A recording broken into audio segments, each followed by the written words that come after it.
Hello everyone, स्वागत है आप सभी का हमारे यूट्यूब चैनल पर। आज है 26 जनवरी 2022 और 26 जनवरी को मनाया जाता है गणतंत्र दिवस। तो आप सभी को गणतंत्र दिवस की बहुत बहुत शुभकामनाएं। और अब की बार 2017 के बाद 2022 में 26 जनवरी गणतंत्र दिवस पर जो हरियाणा है उसकी झांकी को ऐड किया गया है, ठीक है। और हरियाणा सहित जो 12 राज्य हैं उनकी झांकी अब की बार दिखाई देगी, और जिसमें जितने भी ओलंपिक और पैरा ओलंपिक जो खिलाड़ी हैं वो इसके अंदर मुख्य रूप से दिखाई देंगे। और जो ये नीरज चोपड़ा जी हैं भाला फेंक के अंदर, जिन्होंने गोल्ड मेडल टोक्यो ओलंपिक के अंदर जीता था, उनकी जो प्रतिमा है ये मुख्य आकर्षण का केंद्र रहेगी। और जो कुरुक्षेत्र का जो युद्ध हुआ था उसको दर्शाने के लिए इसमें जो रथ है वो भव्य आकर्षण का केंद्र रहेगा, ठीक है। तो आपको एक बार फिर से गणतंत्र दिवस की हार्दिक शुभकामनाएं। उसके बाद चलिएगा आज की करंट अफेयर्स शुरू करते हैं। हाल ही में 25 जनवरी को कौन सा दिवस मनाया गया है? तो 25 जनवरी को मनाया गया है मतदाता दिवस। मतदाता दिवस मनाया गया है 25 जनवरी को। और ये मतदाता दिवस 25 जनवरी को क्यों मनाया जाता है? क्योंकि 25 जनवरी 1950 को निर्वाचन आयोग जो है उसकी स्थापना होती है। निर्वाचन आयोग की स्थापना कब होती है? 25 जनवरी 1950 को। इसीलिए 25 जनवरी को हर साल क्या मनाया जाता है? मतदाता दिवस मनाया जाता है। अब बात आती है निर्वाचन आयोग की। तो जो इसका वर्णन है, इसका आर्टिकल नंबर 324 में इसका वर्णन है। और इसमें कितने सदस्य होते हैं? तो 3 इसमें सदस्य होते हैं, एक मुख्य चुनाव आयुक्त और 2 इसमें अन्य चुनाव आयुक्त होते हैं। और जो मुख्य चुनाव आयुक्त हाल ही में है वो कौन है? तो सुशील चंद्रा हाल ही में ये मुख्य चुनाव आयुक्त हैं, ठीक है। उसके बाद नेक्स्ट देखिएगा कि जो 24 जनवरी है उसको कौन से राज्य का स्थापना दिवस मनाया गया है? तो 24 जनवरी को जो यूपी है उसका स्थापना दिवस मनाया गया है। 24 जनवरी को कौन से राज्य का स्थापना दिवस मनाया गया है? तो यूपी राज्य का स्थापना दिवस मनाया गया है। इसकी स्थापना होती है, ये कब होती है? तो 24 जनवरी 1950 को यूपी एक स्वतंत्र राज्य के रूप में स्थापित किया जाता है, ठीक है। और हाल ही में 21 जनवरी को कितने राज्यों का स्थापना दिवस मनाया गया था? तो 21 जनवरी को 3 राज्य थे जिनका की स्थापना दिवस मनाया गया था। कौन कौन से थे? तो त्रिपुरा, मेघालय और मणिपुर। इन 3 राज्यों का 21 जनवरी को स्थापना दिवस मनाया गया था। और इन तीनों राज्यों की स्थापना कब होती है? तो 21 जनवरी 1972 को इन तीनों राज्यों की स्थापना होती है। और 1971 के पूर्वोत्तर क्षेत्र पुनर्गठन अधिनियम के तहत 1971 का जो अधिनियम था उसके तहत इन तीनों राज्यों की स्थापना हुई थी, ठीक है। उसके बाद बात करते हैं यूपी की। तो जो यूपी है इसके हाल ही में सीएम कौन है? तो यूपी के सीएम हैं योगी आदित्यनाथ जी। योगी आदित्यनाथ यूपी के सीएम हैं। और यहाँ की गवर्नर कौन है? तो आनंदीबेन पटेल यहाँ की गवर्नर हैं। आनंदीबेन पटेल यहाँ की गवर्नर हैं। यूपी के अंदर टोटल जिले कितने हैं? तो यूपी के अंदर टोटल हैं 75 जिले। और यूपी का नवीनतम जिला कौन सा है? तो नवीनतम जिला है हापुड़। और सबसे छोटा जिला भी यही है। सबसे छोटा जिला भी कौन सा है? हापुड़। और सबसे बड़ा जिला कौन सा है? सबसे बड़ा जिला कौन सा है? तो लखीमपुर खीरी। लखीमपुर खीरी सबसे बड़ा जिला है, ठीक है। और लखीमपुर खीरी के अंदर ही एकमात्र नेशनल पार्क है। कौन सा नेशनल पार्क है? तो दुधवा नेशनल पार्क जो यूपी में एकमात्र नेशनल पार्क है, ये कहाँ पर है? लखीमपुर खीरी के अंदर है, ठीक है। उसके बाद नेक्स्ट देखिएगा कि जो यूपी है इसकी राजधानी क्या है? यूपी की राजधानी है लखनऊ। लखनऊ को क्या कहा जाता है? नवाबों का शहर लखनऊ को कहा जाता है, नवाबों का शहर। और ये जो लखनऊ है ये कौन सी नदी के किनारे है? तो लखनऊ गोमती नदी के किनारे है, ठीक है। गोमती नदी के किनारे है लखनऊ। उसके बाद देखिएगा कि जो इसके पहले सीएम थे, यूपी के पहले सीएम कौन थे? यहाँ के पहले सीएम थे गोविंद वल्लभ पंत। गोविंद वल्लभ पंत यहाँ के फर्स्ट सीएम थे। और यहाँ की फर्स्ट गवर्नर कौन थे? तो यहाँ के फर्स्ट महिला गवर्नर कौन थी? तो महिला गवर्नर थी सरोजनी नायडू। किसी भी राज्य की फर्स्ट महिला गवर्नर थी सरोजनी नायडू। ठीक है, और सरोजनी नायडू का जो जन्म दिवस है ये 13 फरवरी को राष्ट्रीय महिला दिवस के रूप में मनाया जाता है। और यहाँ की फर्स्ट महिला सीएम कौन थी? यूपी की फर्स्ट महिला सीएम थी सुचेता कृपलानी। सुचेता कृपलानी, जिनका संबंध कहाँ से है? तो अंबाला हरियाणा से संबंध किसका है? सुचेता कृपलानी का है। ठीक है, उसके बाद नेक्स्ट देखिएगा कि जो यूपी है इसके अंदर विधानसभा की कितनी सीट है? तो 400 सीट है विधानसभा की। और विधान परिषद की सीट कितनी है? तो 100 है ये विधान परिषद की सीट है, और 403 सीट है ये विधानसभा की। और लोकसभा की कितनी है? तो लोकसभा की 80 सीट है, और राज्यसभा की कितनी है? 31 है। और ये जो सीटें हैं ये सबसे ज्यादा सीटें किसके कहाँ पर है? तो यूपी के अंदर है। विधानसभा की भी सबसे ज्यादा है, विधान परिषद की भी, और लोकसभा और राज्यसभा की सबसे ज्यादा सीट कहाँ पर है? यूपी के अंदर है। ठीक है, उसके बाद देखिएगा कि जो जनसंख्या के अकॉर्डिंग है, जनसंख्या में यूपी का जो नंबर है ये कौन से नंबर पर आता है? तो जनसंख्या में यूपी टॉप पर है। सबसे अधिक जनसंख्या कहाँ पर है? तो यूपी के अंदर है सबसे अधिक जनसंख्या। और क्षेत्रफल के मामले में जो यूपी है ये कौन से नंबर पर आता है? देखिएगा यहाँ पर कंपैरिजन करते हैं जनसंख्या में जो टॉप जिले हैं 1 2 3, और यहाँ पर जो क्षेत्रफल है इसके अंदर कौन कौन से जिले हैं। तो जनसंख्या में टॉप पर कौन है? यूपी जनसंख्या में टॉप है। उसके बाद है महाराष्ट्र, और थर्ड पोजीशन पर है बिहार। तो सबसे ज्यादा जनसंख्या कहाँ है? यूपी के अंदर, उसके बाद महाराष्ट्र, उसके बाद बिहार। और क्षेत्रफल के अकॉर्डिंग कौन है? तो क्षेत्रफल में सबसे ज्यादा कहाँ का क्षेत्रफल है? तो राजस्थान का क्षेत्रफल सबसे ज्यादा है, राजस्थान टॉप है क्षेत्रफल में। और उसके बाद है एमपी सेकंड नंबर पर, फर्स्ट पर राजस्थान, सेकंड पर एमपी, थर्ड पर महाराष्ट्र, और फोर्थ पर नंबर पर कौन है? तो यूपी है फोर्थ नंबर पर क्षेत्रफल के अकॉर्डिंग। ठीक है, उसके बाद नेक्स्ट देखिएगा, यहाँ के बारे में देख लेते हैं कि यहाँ का राजकीय पशु, राजकीय पक्षी कौन कौन सा है। तो यहाँ का राजकीय पशु और राजकीय पक्षी देखते हैं कौन कौन से हैं। यहाँ का राजकीय पशु बारहसिंगा, राजकीय पक्षी सारस्करेन है, और राजकीय फूल कौन सा है? यहाँ का पलास है, और राजकीय वृक्ष अशोक है। ठीक है, और यहाँ पर एकमात्र नेशनल पार्क है दुधवा नेशनल पार्क, जो कहाँ पर पड़ता है? लखीमपुर खीरी, यूपी के अंदर पड़ता है। यहाँ पर टाइगर रिजर्व कौन सा है?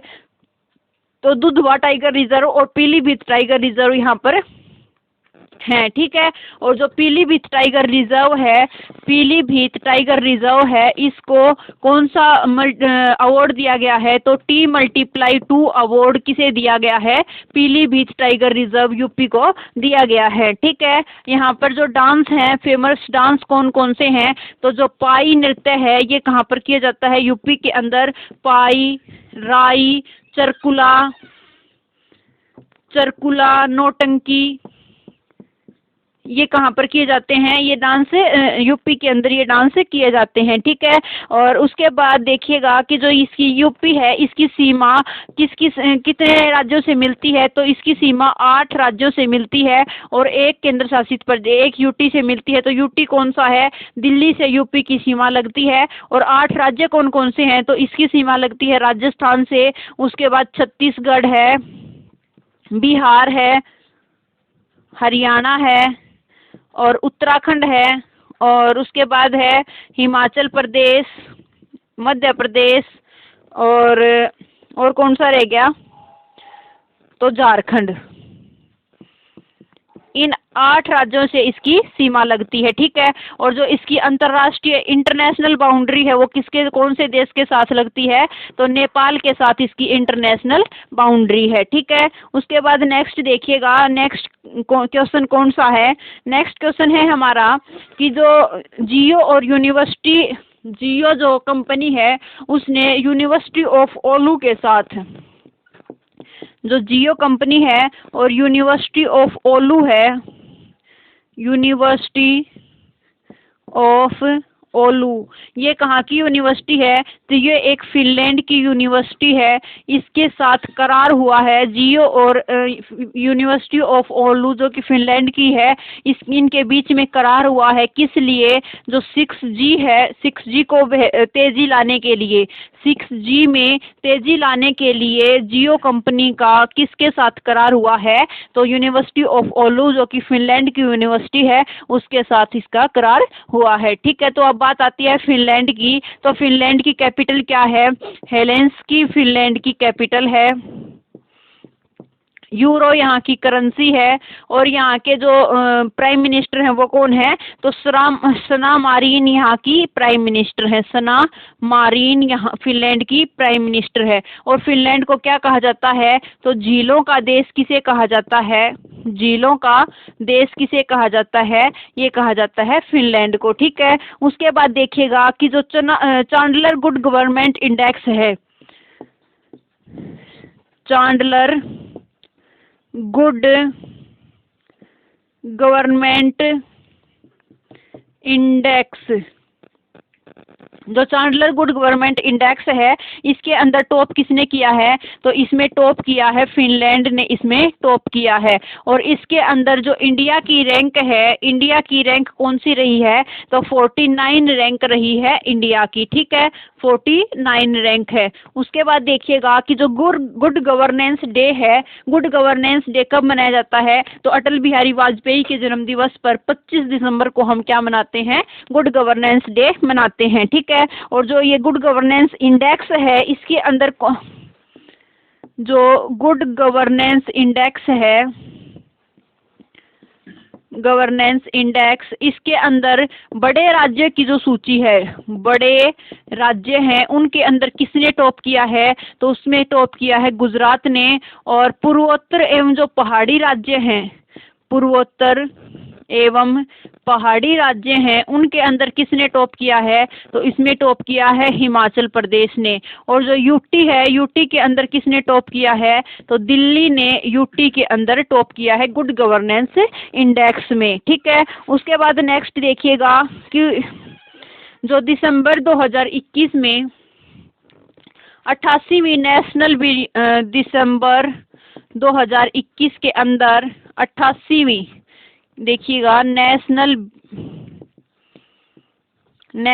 बिलियर्ड्स चैंपियनशिप,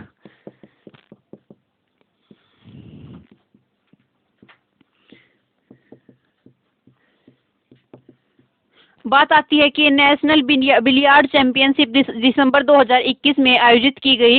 ये कौन से नंबर की थी? तो ये 88वें नंबर की थी। और इसका विजेता कौन था? ये किसने जीती? तो पंकज आडवाणी इसके विजेता थे। पंकज आडवाणी इसके विजेता थे। ठीक है, उसके बाद नेक्स्ट देखिएगा, नेक्स्ट है एशियन स्नूकर चैंपियनशिप। जो ये पंकज आडवाणी है, इन्होंने ही एशियन स्नूकर चैंपियनशिप भी इन्होंने ही जीती है, एशियन स्नूकर चैंपियनशिप। तो दो चैंपियनशिप, एक तो नेशनल बिलियर्ड चैंपियनशिप और एक एशियन स्नूकर चैंपियनशिप किन्होंने जीती है? तो पंकज आडवाणी के द्वारा ये दोनों ट्रॉफी जो है अपने नाम की गई हैं। ठीक है, उसके बाद नेक्स्ट देखिएगा कि जो 11वीं सीनियर नेशनल हॉकी चैंपियनशिप हुई है, 11th senior national men's hockey championship,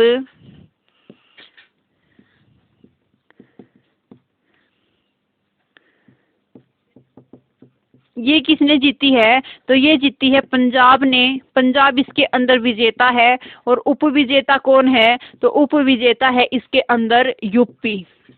UP इसके अंदर उप विजेता है। यूपी को हराकर पंजाब ने ये 11वीं senior national men's hockey championship जीती है। और इसका जो आयोजन किया गया था, तो इसका आयोजन कहाँ पर किया गया था? इसका आयोजन पुणे महाराष्ट्र के अंदर इसका आयोजन किया गया था, पुणे महाराष्ट्र में किया गया था। ठीक है, उसके बाद नेक्स्ट देखिएगा 2021 के अंदर ये 11वीं सीनियर नेशनल हॉकी चैंपियनशिप आयोजित की गई थी पुणे महाराष्ट्र के अंदर।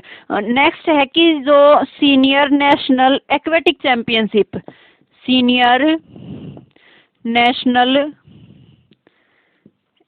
Aquatic championship. ये कौन से नंबर की थी? तो जो ये सीनियर नेशनल एक्वेटिक चैंपियनशिप है 2021 के अंदर जिसका आयोजन हुआ, ये कौन से नंबर की थी? तो 74 नंबर की थी। और इसका आयोजन कहाँ पर हुआ? तो इसका आयोजन बेंगलोर के अंदर हुआ।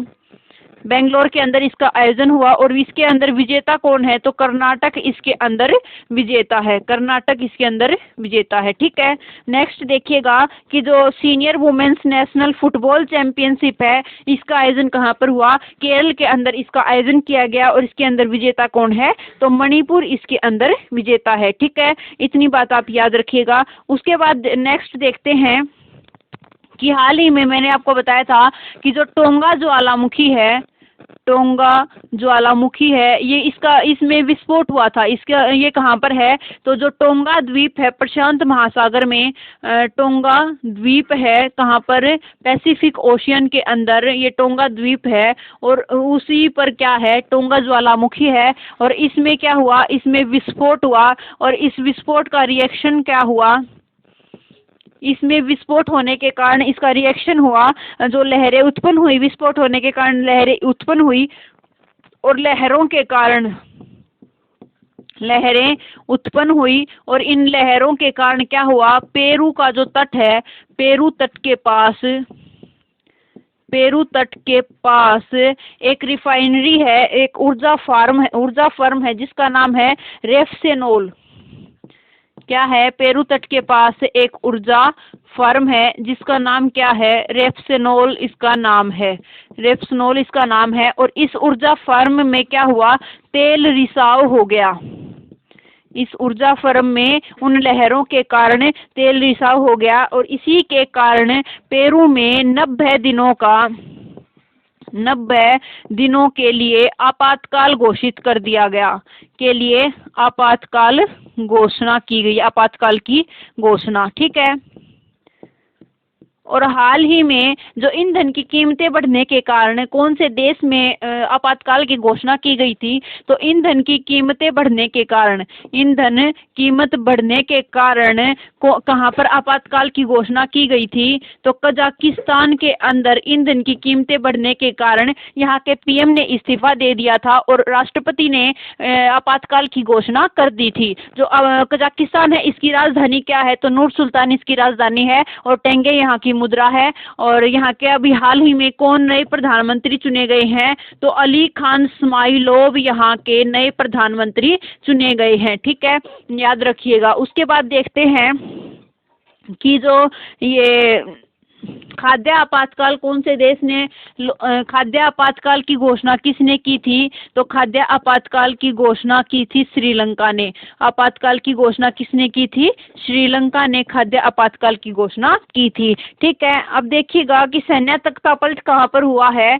सैन्य तख्तापलट तो म्यांमार के अंदर हुआ है। सैन्य तख्तापलट की जो सेना की जो वो शक्तियां हैं उनको छीन लिया गया है। ठीक है। नेक्स्ट देखिएगा कि जो आपातकाल है, अभी आपातकाल लगा है, तो जो आपातकाल का वर्णन है ये संविधान के कौन से भाग में दिया गया है? तो संविधान के 3 आर्टिकल आपातकाल से रिलेटेड है। Article 352, article 356 and article 360। ठीक है। आर्टिकल 352 के तहत राष्ट्रीय आपातकाल लगाया जाता है, राष्ट्रीय आपातकाल घोषित किया जाता है। और ये 356 के तहत स्टेट इमरजेंसी, मतलब जिसको हम क्या बोलते हैं? राष्ट्रपति शासन। जो राज्य है उसके अंदर राष्ट्रपति इसके अंदर शासन करता है। और 360 के तहत कौन सा आपातकाल लगाया जाता है? तो वित्तीय आपातकाल कौन से आर्टिकल के तहत लगाया जाता है? आर्टिकल 360 के तहत लगाया जाता है। और इस आर्टिकल का आज तक कभी भी इंडिया के अंदर यूज नहीं हुआ चुका है। और जो ये राष्ट्रपति शासन है ये आर्टिकल 356 का यूज 100 से अधिक बार हो चुका है। और जो ये 352 है ये आज तक 3 बार इसका यूज किया गया है।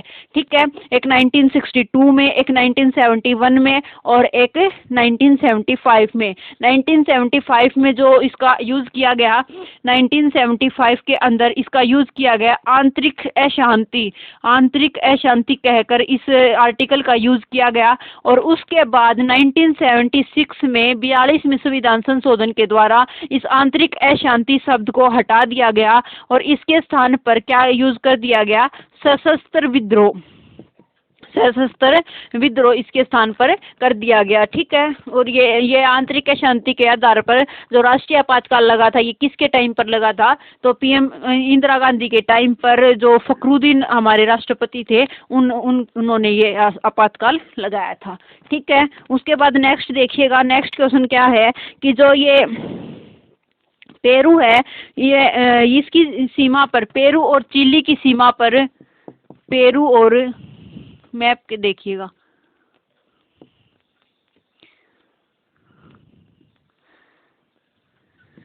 ये दक्षिण अफ्रीका का दक्षिण अमेरिका का मैप है। और इसमें क्या है, यहाँ पर ये जो यहाँ पर है ये एक पर्वत श्रृंखला है। और ये कौन सी पर्वत श्रृंखला है, तो एंडीज पर्वत श्रृंखला है, एंडीज पर्वत श्रृंखला है यहाँ पर।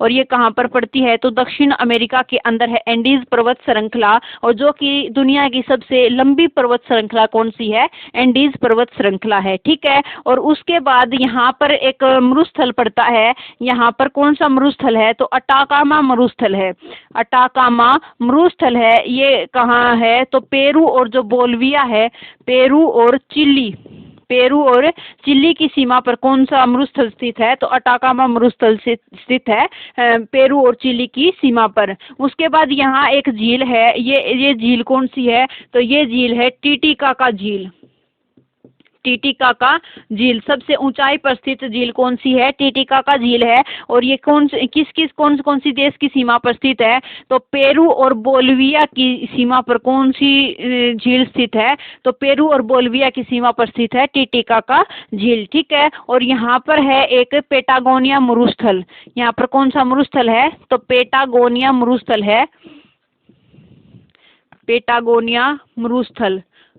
और जो ये पेटागोनिया मरुस्थल है ये कहाँ पर है, तो ये अर्जेंटीना के अंदर है, पेटागोनिया मरुस्थल, अर्जेंटीना। ठीक है, और इस पेटागोनिया मरुस्थल के जस्ट ऊपर है पंपास घास के मैदान, इसके जस्ट ऊपर यहाँ पर है पंपास घास के मैदान, पंपास घास के मैदान। जो ये पंपास घास के मैदान है ये कहाँ पर हैं, तो ये भी अर्जेंटीना में है। ठीक है, अर्जेंटीना के अंदर है। और उसके बाद देखिएगा यहाँ पर है एक देश, यहाँ पर एक देश कौन सा है, वेनेजुएला। कौन सा देश है, वेनेजुएला। जो एंजिल कौन सा जलप्रपात है यहाँ पर, तो एंजिल जलप्रपात कहाँ पर है, तो एंजिल जलप्रपात है वेनेजुएला के अंदर, एंजिल जलप्रपात। और यहाँ पर कौन से घास के मैदान हैं, तो लानोस घास के मैदान कहाँ पर हैं, वेनेजुएला के अंदर हैं। ठीक है, उसके बाद नेक्स्ट देखिएगा, नेक्स्ट क्वेश्चन कौन सा है हमारा,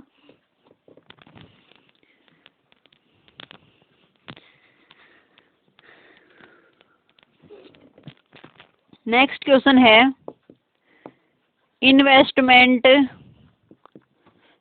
इन्वेस्टमेंट ट्रेंड्स मॉनिटर रिपोर्ट हाल ही में जारी की गई है। Investment trends monitor report, investment trends monitor report हाल ही में जारी की गई है। ये किसके द्वारा जारी की गई है, तो अंकटाड के द्वारा ये रिपोर्ट जारी की गई है। इसकी फुल फॉर्म क्या है अंकटाड की, तो United nation conference on trade and development, ये इसकी फुल फॉर्म है। और इसकी स्थापना कब होती है? तो 1964 के अंदर इसकी स्थापना होती है। और इसका हेडक्वार्टर कहाँ पर है? तो जेनेवा के अंदर इसका हेडक्वार्टर है। और इसकी पहली महिला प्रमुख कौन है? अंकटाड की पहली महिला प्रमुख कौन है? तो रेबेका ग्रीन्सपैन इसकी पहली महिला प्रमुख है। ठीक है। उसके बाद देखिएगा कि इस अंकटाड ने हाल ही में एक और रिपोर्ट जारी की थी। कौन सी? तो जो प्रत्यक्ष विदेशी निवेश है एफडीआई, उसमें भारत में जो एफडीआई है उसमें कितना परसेंट घटी है? तो 2020 की अपेक्षा 2021 तक, 2020 से 21 तक जो एफडीआई में जो फर्क पड़ा है तो ये कितने परसेंट का पड़ा है? 26% ये एफडीआई घटी है इंडिया के अंदर। लेकिन गजब की बात ये है कि जो 2020 से 2021 के अंदर जो चाइना है, चाइना में जो एफडीआई है, ये एफडीआई है इंडिया के अंदर और ये एफडीआई है चाइना के अंदर। तो जो चाइना की एफडीआई है ये 2020 की अपेक्षा 2021 में 20% इंक्रीज हुई है। और इंडिया की एफडीआई 2020 से 2021 के बीच घटी है। किसकी रिपोर्ट के अनुसार? तो अंकटाड की रिपोर्ट के अनुसार ये हुआ है। ठीक है। उसके बाद जो ये अंकटाड है ये कौन सी रिपोर्ट जारी करता है? तो world investment report, world investment report कौन जारी करता है? ये अंकटाड के द्वारा जारी की जाती है। ठीक है। और इसमें देखिएगा ग्लोबल इकोनॉमिक रिपोर्ट कौन जारी करता है? ग्लोबल इकोनॉमिक रिपोर्ट किसके द्वारा जारी की जाती है? तो आईएमएफ के द्वारा जारी की जाती है global economic report. Economic report ये किसके द्वारा जारी की जाती है? तो आईएमएफ के द्वारा जारी की जाती है, इंटरनेशनल मॉनेटरी फंड के द्वारा जारी की जाती है। इसकी फर्स्ट डिप्टी मैनेजर डायरेक्टर कौन है? मैनेजिंग डायरेक्टर कौन है? तो गीता गोपीनाथ इसकी फर्स्ट एफडीएमडी है। गीता गोपीनाथ आईएमएफ की एफडीएमडी हैं। और जो इसके चीफ हैं, चीफ इकोनॉमिस्ट हैं वो कौन है? तो पियरे ओलिवियर, पियरे ओलिवियर इसके चीफ इकोनॉमिस्ट हैं। ठीक है। और जो ये आईएमएफ है इसका नवीनतम देश कौन सा है? 190वां इसका नवीनतम देश कौन सा है? तो एंडोरा आईएमएफ का नवीनतम देश है। ठीक है। जो ease of doing business report है ये कौन जारी करता था? तो ये वर्ल्ड बैंक इसको जारी करता था और इसके 10 आधार थे और हाल ही में इस रिपोर्ट को बंद कर दिया गया है। ठीक है। एचडीआई रिपोर्ट कौन जारी करता है? यूएनडीपी के द्वारा एचडीआई इंडेक्स दिया जाता है, ह्यूमन डेवलपमेंट इंडेक्स, जिसके अंदर भारत की रैंक कितनी है? 131 है। और वित्तीय स्थिरता रिपोर्ट कौन जारी करता है? आरबीआई वित्तीय स्थिरता रिपोर्ट जारी करता है। ठीक है। उसके बाद नेक्स्ट देखिएगा, नेक्स्ट क्वेश्चन कौन सा है कि आदि बद्री बांध है इसका निर्माण किया जाएगा, आदि बद्री बांध का निर्माण किया जाएगा, ये किन दो राज्यों के बीच इसका एमओयू साइन हुआ है? तो हरियाणा और हिमाचल प्रदेश के बीच इस बांध के निर्माण के लिए ये एमओयू साइन हुआ है। और इस बांध का निर्माण क्यों किया जाएगा? तो जो सरस्वती नदी है सरस्वती नदी के कायाकल्प के लिए, का जीर्णोद्धार करने के लिए क्या किसका निर्माण किया जाएगा? तो आदि बद्री बांध का निर्माण किया जाएगा। ठीक है। और इसका जो सरस्वती नदी है, ये जो आदि बद्री बांध है, इसमें पानी की आपूर्ति कहाँ से होगी? पानी आपूर्ति कौन सी नदी से होगी? तो जो सोन नदी है इससे पानी की आपूर्ति होगी आदि बद्री बांध में। और जो बाकी इसमें क्या किया जाएगा कि जो पानी है इसकी क्षमता कितनी होगी? 224.58 हेक्टेयर इसकी क्षमता होगी पानी की। और इसमें से क्या जो 61.88 हेक्टेयर है ये किसको दिया जाएगा हिस्सा? तो ये हरियाणा और हिमाचल प्रदेश को जो पानी का हिस्सा दिया जाएगा ये कितना? 61.88 हेक्टेयर दिया जाएगा। और जो शेष पानी है वो क्या किसमें? तो सरस्वती नदी में छोड़ दिया जाएगा शेष पानी। ठीक है। शेष पानी जो हो सरस्वती नदी में छोड़ दिया जाएगा।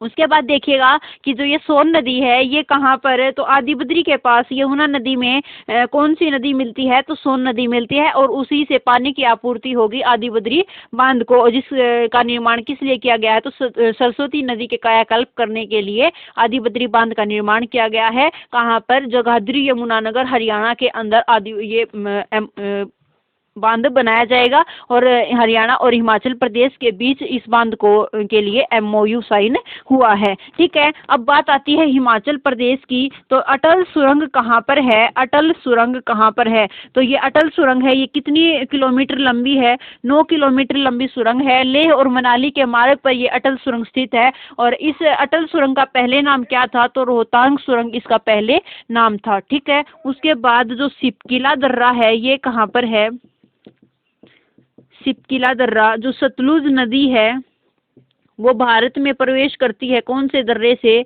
सतलुज नदी भारत में प्रवेश करती है शिपकिला दर्रे से, और शिपकिला दर्रा कहाँ पर है, हिमाचल प्रदेश के अंदर है शिपकिला दर्रा।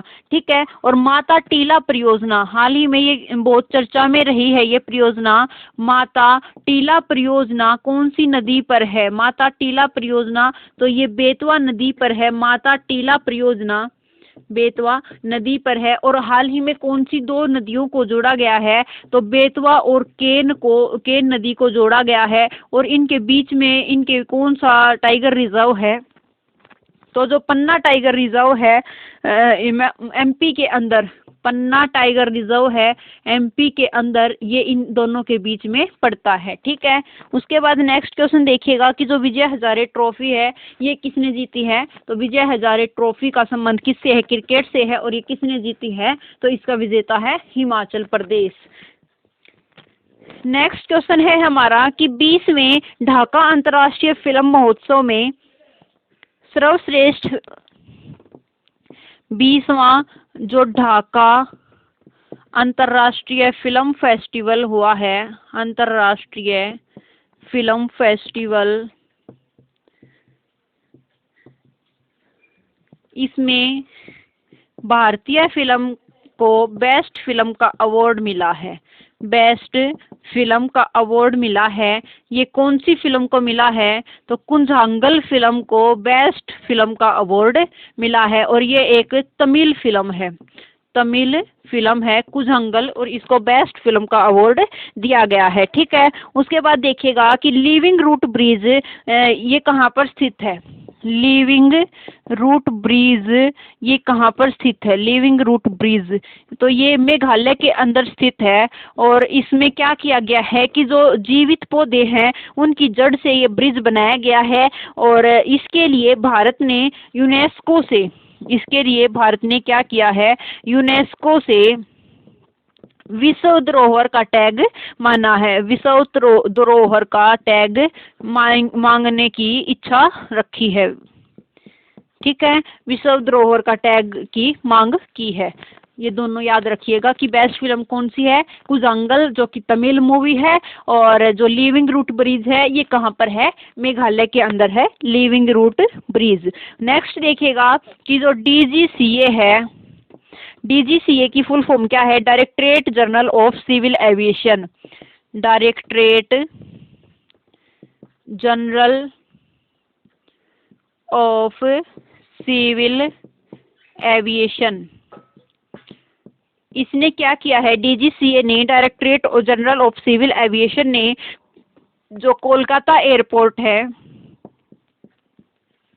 कोलकाता एयरपोर्ट है उस पर 20 लाख रुपए का जुर्माना लगाया है, कोलकाता एयरपोर्ट पर 20 लाख रुपए का जुर्माना लगाया है। क्यों लगाया है कि जो रनवे है, जो रनवे है उस पर क्या करने के लिए, सुरक्षा मानदंडों का ध्यान न रखने के लिए डीजीसीए ने, directorate general of civil aviation ने कोलकाता एयरपोर्ट पर 20 लाख रुपए का जुर्माना लगा दिया है। और जो सुभाष चंद्र बोस एयरपोर्ट है ये कहाँ पर है, कोलकाता के अंदर है सुभाष चंद्र बोस एयरपोर्ट। ठीक है, नेक्स्ट क्वेश्चन देखिएगा, नेक्स्ट क्या है कि AVGC centre of excellence, AVGC centre of excellence, excellence launch करने वाला फर्स्ट स्टेट, भारत का फर्स्ट स्टेट कौन सा है? तो ये बना है कर्नाटक। ठीक है, ये कौन बना है? Karnataka. AVGC centre of excellence launch करने वाला भारत का पहला राज्य बना है कर्नाटक। और एवीजीसी है, इसकी फुल फॉर्म क्या है? एवीजीसी की फुल फॉर्म है animation visual effect gaming cosmetics. क्या है एवीजीसी की full form? Animation visual effects gaming cosmetics. और ये कहाँ पर कौन सा राज्य बना है इसको लॉन्च करने वाला फर्स्ट? तो कर्नाटक बना है। अब बात आती है कर्नाटक की, तो जो कर्नाटक है इसके सीएम कौन है? बसवराज बोमई यहाँ के सीएम है। और गवर्नर कौन है? तो थावरचंद गहलोत कर्नाटक के गवर्नर हैं। ठीक है, हाल ही में जो पर्याय महोत्सव मनाया गया, ये कहाँ पर मनाया गया? कर्नाटक के अंदर। और मैसूर दशहरा उत्सव कहाँ पर मनाया जाता है? तो किससे रिलेटेड है? मैसूर दशहरा उत्सव भी कर्नाटक से रिलेटेड है। ठीक है, और जो कंबाला दौड़ है इसका आयोजन कहाँ पर किया गया? तो कर्नाटक के अंदर। ये भैंसा दौड़ होती है, जो भैंसे होते हैं उनको कीचड़ के अंदर दौड़ाया जाता है। कंबाला दौड़, इस पर सुप्रीम कोर्ट ने बैन लगा रखा था, लेकिन अब राज्य जो गवर्नमेंट है उसने, स्टेट गवर्नमेंट है उसने इसकी मंजूरी दे दी है। ठीक है, उसके बाद देखिएगा कि जो राज्य ऊर्जा दक्षता सूचकांक है उसमें किसने टॉप किया है? राज्य ऊर्जा दक्षता सूचकांक में, राज्य ऊर्जा दक्षता सूचकांक में टॉप किसने किया है? तो इसमें टॉप किया है कर्नाटक ने। ठीक है, नेक्स्ट देखिएगा,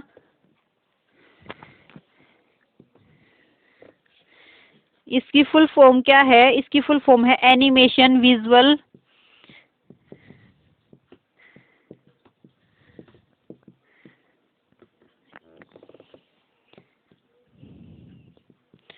इफेक्ट्स गेमिंग कॉस्मेटिक्स। ठीक है, और उसके बाद नेक्स्ट देखिएगा कि ये कंबाला भैंसा दौड़ होती है, इसका जो आयोजन कहाँ किया गया है? कर्नाटक के अंदर किया गया है। और राज्य ऊर्जा दक्षता सूचकांक में टॉप कौन है? कर्नाटक है। और कर्नाटक के अंदर नेशनल पार्क कौन कौन से हैं? तो अंसी नेशनल पार्क कहाँ पर है? कर्नाटक के अंदर। Nagarhole national park, Bannerghatta national park, Bannerghatta national park. और कौन सा है? तो इसमें जो कुद्रेमुखी नेशनल पार्क है, ये कहाँ पर है? ये कर्नाटक के अंदर नेशनल पार्क है। और आईबीएम ने क्या किया है? मैसूर में क्लाइंट इनोवेशन सेंटर लॉन्च किया है। आईबीएम ने कहाँ पर? मैसूर कर्नाटक के अंदर कौन सा सेंटर लॉन्च किया है? तो client innovation centre, client innovation centre, ये कहाँ पर लॉन्च किया है? तो मैसूर कर्नाटक के अंदर ये क्लाइंट इनोवेशन सेंटर लॉन्च किया है। किसने? आईबीएम में। आईबीएम ने। आईबीएम की फुल फॉर्म क्या है? इंटरनेशनल बिजनेस मशीन इसकी फुल फॉर्म है।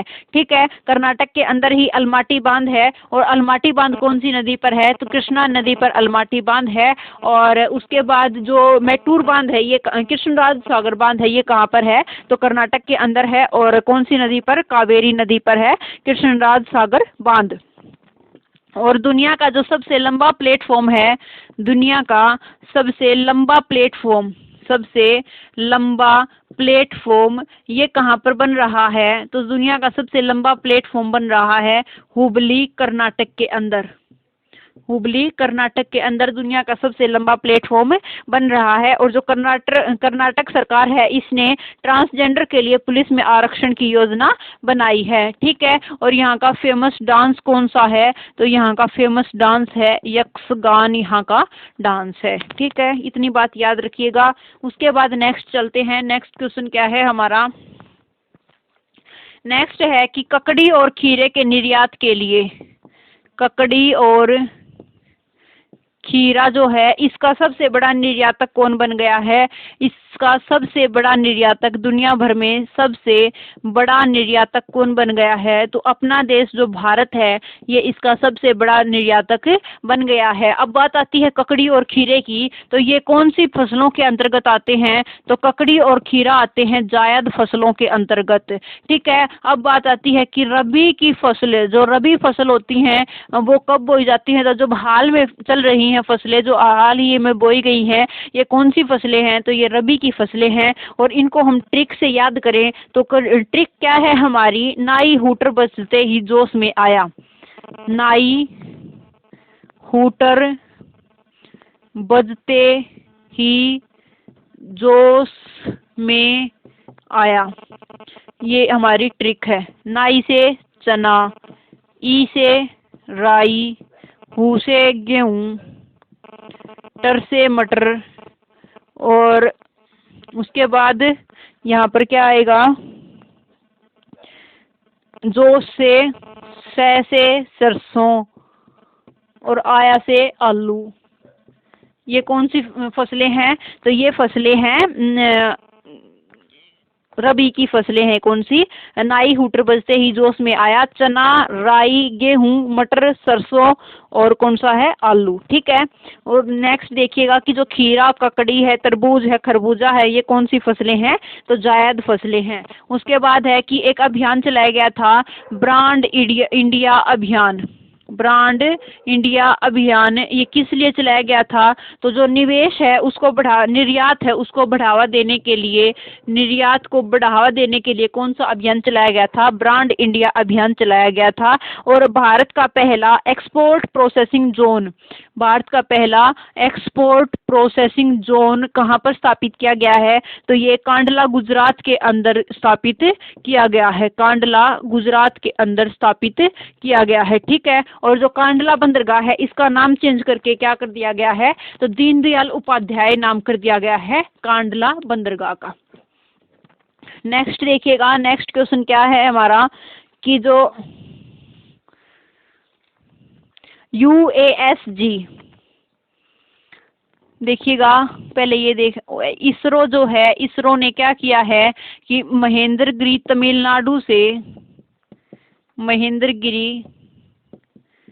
तमिलनाडु से विकास इंजन का सफल परीक्षण किया है।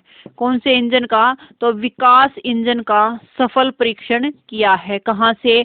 तो महेंद्रगिरी तमिलनाडु से इसका सफल परीक्षण किया है इसरो का। देखिएगा कि जो इसरो है इसकी स्थापना कब होती है? तो 15 अगस्त 1969 को इसकी स्थापना होती है। और इसरो के हाल ही में हेड कौन बनाए गए हैं? तो एस सोमनाथ इसके हेड बनाए गए हैं।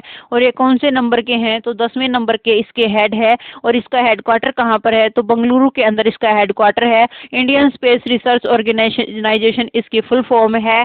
और ये इसका जो लॉन्चिंग सेंटर है वो कहाँ पर है? तो श्रीहरिकोटा आंध्र प्रदेश के अंदर इसका स्पेस लॉन्चिंग सेंटर है। ठीक है, अब बात आती है तमिलनाडु की। तो तमिलनाडु की कैपिटल क्या है? चेन्नई तमिलनाडु की कैपिटल है।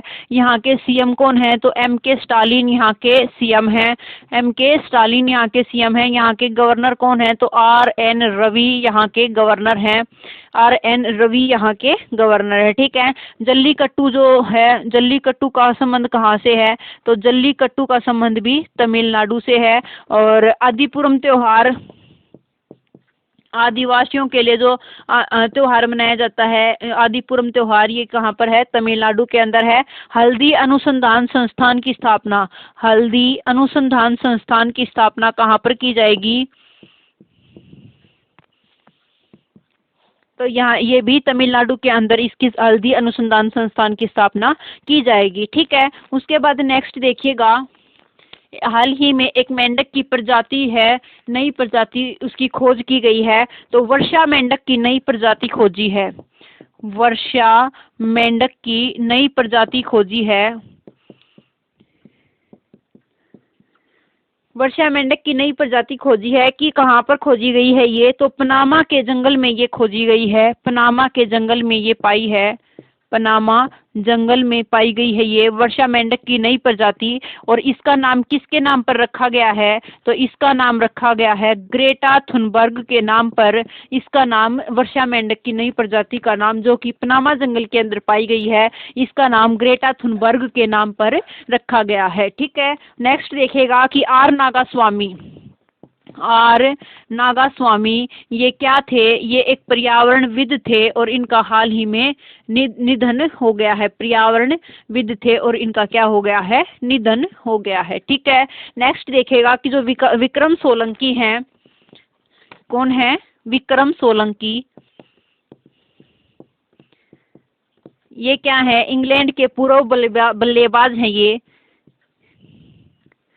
इंग्लैंड के पूर्व बल्लेबाज हैं विक्रम सोलंकी। और इन्होंने क्या किया है कि इन्होंने तत्काल प्रभाव से जो काउंटी टीम है उसके हेड कोच का पद छोड़ दिया है। तत्काल प्रभाव से काउंटी टीम के हेड कोच का पद की इन्होंने छोड़ दिया है। तो विक्रम सोलंकी जो कि इंग्लैंड के पूर्व बल्लेबाज हैं, उन्होंने ये हेड कोच का पद छोड़ दिया है। ठीक है, नेक्स्ट देखिएगा, नेक्स्ट क्वेश्चन कौन सा है कि जो गुड डॉट है, गुड डॉट कंपनी है, ये कैसी कंपनी है? तो प्लांट मीट प्रोवाइड करने वाली, मतलब शाकाहारी जो होता है शाकाहारी भोजन देने वाली कंपनी कौन सी है? तो गुड डॉट कंपनी है। और इसने अपना ब्रांड एम्बेसडर किसे नियुक्त किया है? तो जो गुड डॉट कंपनी है इसने अपना ब्रांड एम्बेसडर किसे बनाया है? तो नीरज चोपड़ा जी को इसने अपना ब्रांड एम्बेसडर बनाया है। और जो पुणे के अंदर स्टेडियम बनाया जा रहा है उसका नाम किसके नाम पर रखा जाएगा? तो नीरज चोपड़ा के नाम पर पुणे स्टेडियम का नाम रखा जाएगा। ठीक है, नेक्स्ट देखेगा कि जो UASG भाषाओं पर इंटरनेट पैनल के नए अध्यक्ष कौन बने हैं? UASG भाषाओं पर इंटरनेट पैनल के एम्बेसडर, न्यू एम्बेसडर,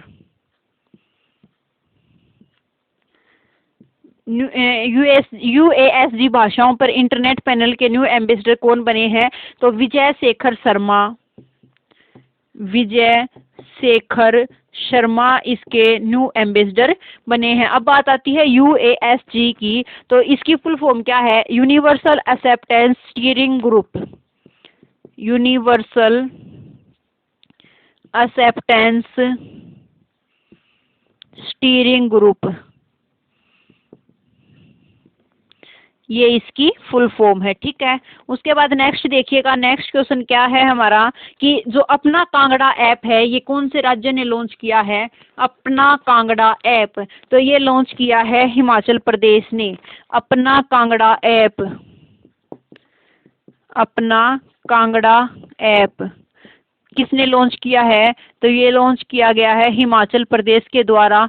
बात आती है हिमाचल प्रदेश की, हिमाचल प्रदेश के CM कौन है? जयराम ठाकुर है। यहाँ के गवर्नर कौन है? राजेंद्र अरलेकर हैं। और यहाँ की 2 राजधानी है, कौन कौन सी? शिमला और धर्मशाला, यहाँ की 2 राजधानी है। और जो पर्यटकों को परेशानी मुक्त अनुभव देने के लिए कौन सा ऐप लॉन्च इन्होंने किया है? तो अपना कांगड़ा ऐप इन्होंने जो पर्यटक है उनको परेशानी मुक्त अनुभव देने के लिए अपना कांगड़ा ऐप लॉन्च किया हिमाचल प्रदेश के द्वारा।